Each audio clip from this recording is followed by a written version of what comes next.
Hey everybody, it's Dr. Maya Alapin, Mama Soul Doc. I'm not a medical doctor or a mental health care practitioner. So what's going on with the weird things that people do with hypnosis, like rapid inductions? Maybe some of you think about hypnosis like the handshake method, which you've probably seen in a stage show or on a movie somewhere where somebody just shakes hands with someone and boom, they close their eyes and they're, deeply in a trance. So like, what's going on with those? There's many other kinds of rapid inductions. So obviously the purpose of getting somebody into trance immediately is to have access to their subconscious mind. So the question is, if you do a rapid induction with somebody and they fall into trance immediately, then what? What is the next step from that? So I think the assumption is if the person is already there, then you can supply something to them which will correct their problem. But there's really no justification for that. Like, what's to say that if somebody is in a trance, that me talking to them is necessarily going to get to the right place?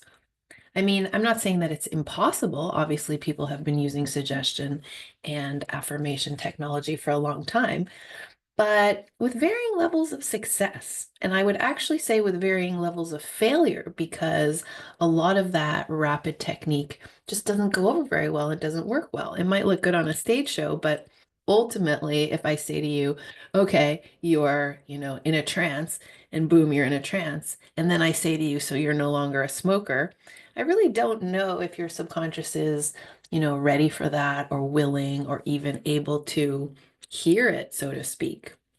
So the assumption that a lot of hypnotists make that and therapists make that once you're in the right, area or in that right part of the subconscious mind that you can command it to change or order it or suggest to it that it changes is not really justifiable. There's something to be said too for the fact that once you're in that state, then there is actually more of a disassociation from the client because now we don't even know, you know, what are they thinking about? What's bothering them? What's on their mind? Is this even something that they're enjoying or that feels comfortable to them? And obviously, if it's not feeling comfortable, then it's very unlikely that it will be the source of permanent, lasting transformation and change. So, what really is the purpose of hypnosis? What do we need it for? The idea is not just to go there for the sake of going there, but to use the hypnosis therapeutically, to use it to do some kind of improvement or um, healing experience. So just because the client is able to follow that initial induction does not mean that it's helping them. It does not also mean that they're necessarily at a place where their problem is even willing or even, optionally being surrendered, that they even have the option to surrender it.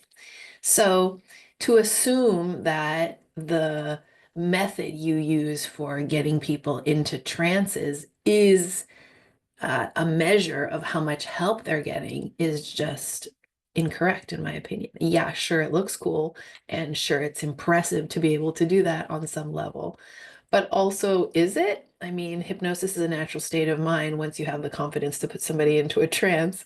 There's not that much that is exciting about it. I mean, stage shows are based on this premise that it's basically easy to hypnotize someone, even, with them not knowing what is up with hypnosis.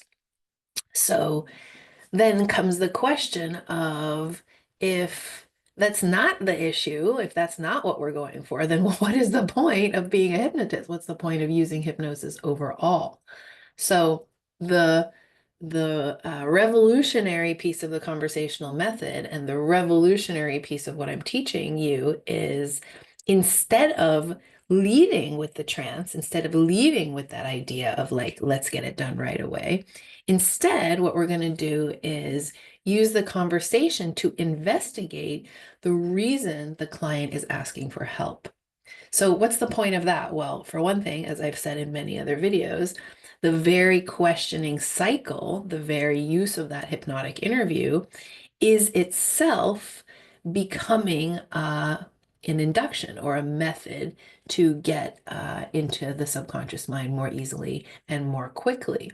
So the question and answer repartee, or the shared conversation, is itself creating that same trance that the instant induction would have created. However, it's taking the mind to the location or to the topic that has brought them to hypnosis to begin with. So if we're having a conversation about something like, why does a person, overeat or stuff their face when really they want to be going to the gym, then they're going to be having this experience of resolving and exploring the problem as they put themselves into trance through the conversation, through the fractionation of the conversation. So that's through the fractionation that's created by the conversation.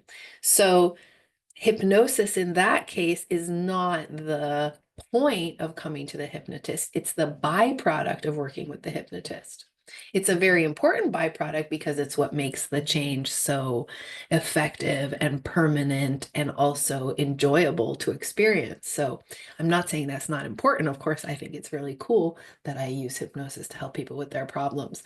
But the essence of what I'm saying is it's not the point. It's not the prerequisite. It's not needed. It's not something that we demand of the clients. And that's a very important point, because when we're using instant induction or we're using any kind of trick method, basically what we're saying is, hey, do what I say. Hey, follow me. Hey, I'm the one in charge.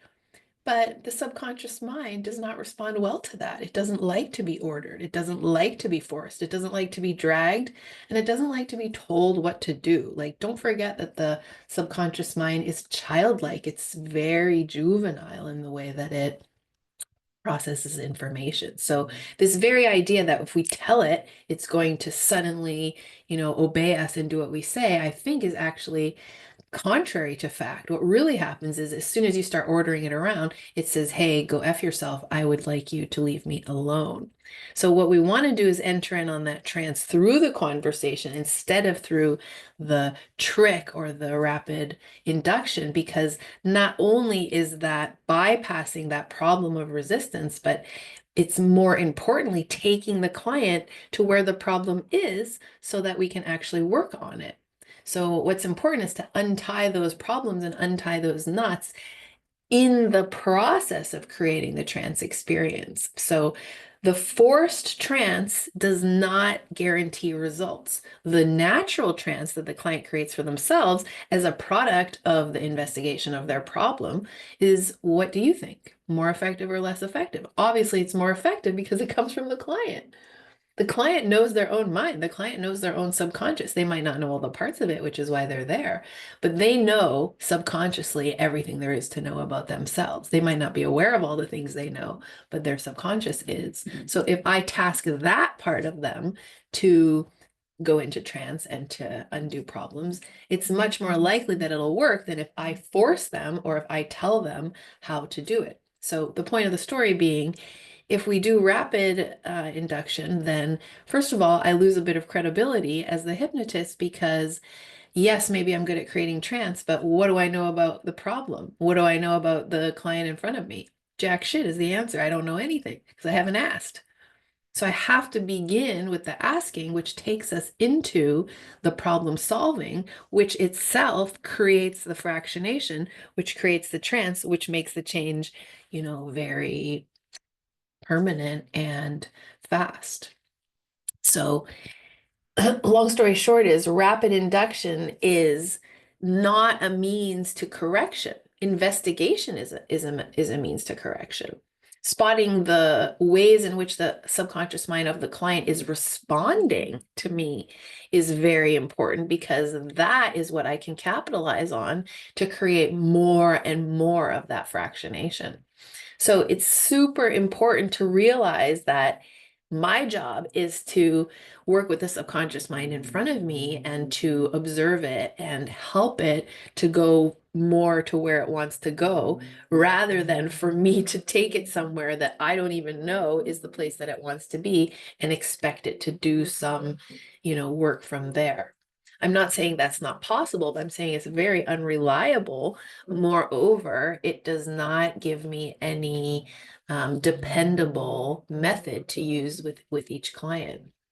So what we want is to always depend on the client and always depend on the client being the one who knows, and let their mind create the trance, let their mind create the proper amount of trance, hypnosis, whatever you want to call it. If I rely on the client entirely, first of all, it takes the pressure off of me. But second of all, the client themselves knows where they want to be. The client themselves know where the problem correction is possible. So if I don't interfere um, with that process, then it's much more likely that the trance we end up with is the exact right one for the client. And that's why I love the content-free method, because I'm not deciding what that is beforehand. I'm not deciding how much trance or what depth of trance or what induction or how to create it for you. And that's great, because then I don't have to worry either about the client not responding to it, not liking it, not finding it helpful. So the bottom line is, if I get in charge or I get in front of the client, then I am provoking them in a way. I could take them to somewhere they don't want to go. I could take them to a memory they don't want to visit. I can re-traumatize them. I don't want to make any assumptions like that. I don't want to make any decisions about where the client is going to go, because the very fact that they have a problem tells me that there is something very painful somewhere in there. Well, it's not up to me to decide how, when, on what pretext or context to extract it. That would be very invasive, and I would not like it if somebody did that to me. What I would like is to be, in a very warm and friendly way, asked about my problem, which I have brought to the hypnotist. So obviously I know that they are, you know, I know that they're interested in that. And through that revelation, through the asking for help, through the investigation of where the help is needed, thereby get to the proper amount of trance. So if you really think about it, the reality is, if you're a coach, a therapist, a hypnotist, um, any kind of professional that's working with transformation, especially quick transformation, I mean, ask yourself, has anyone ever said to you, hey, it would be really fun to use a rapid induction? No. Has anyone ever said, oh, what I'm really coming to you for is to see you do the handshake thing? No. Or any of those tricks? No. All they're asking you is, how do you know that you can get rid of the problem? How do you know that that's something you can work with? And the answer is, because I know that the capacity for your healing is available in your subconscious if I allow it to do its thing. If I don't put my ego in front of it and say to it, hey, why don't you follow me? Here's a rapid induction. Let's do it my way.